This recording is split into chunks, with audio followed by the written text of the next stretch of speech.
ఇవాళ మన చాప్టర్లో 15th డే. ఇది ఒక చాలా లేజీ డే. నాకు ఇవాళ లేవనీకి 8 అయింది. ఇంకా లేచినాక బాల్కనీలో కూర్చొని వాటర్ తాగి ఫ్రెష్ అయ్యి బ్రేక్ఫాస్ట్ చేయడానికి వెళ్ళిన.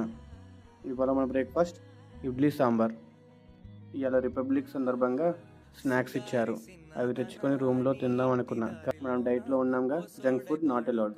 ఇంకా కాసేపు చదువుకొని మళ్ళీ నిద్ర వస్తే మళ్ళీ పడుకున్నాను. లేచేసరికి లంచ్ టైం అయింది. ఇంకా లంచ్లో మనకి ఇవాళ చికెన్ డే. కొంచెం రైస్ వేసుకొని 2 చపాతీలు వేసుకొని చికెన్ దగ్గరికి వెళ్ళిన.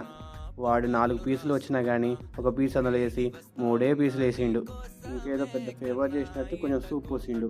ఇంకా మంచిగా సలాడ్ వేసుకొని స్వీట్ పెట్టుకొని స్టార్ట్ చేసినాను. ఇక్కడ వీళ్ళు చికెన్ చేసే టేస్ట్కి చికెన్ మీదే ఇంట్రెస్ట్ పోతుంది. ఇంకా చికెనే అనుకొని తినేసి మధ్యాహ్నం వచ్చేసి కాసేపు చదువుకున్నాను. మళ్ళీ నిద్ర వస్తే పనుకున్నాను.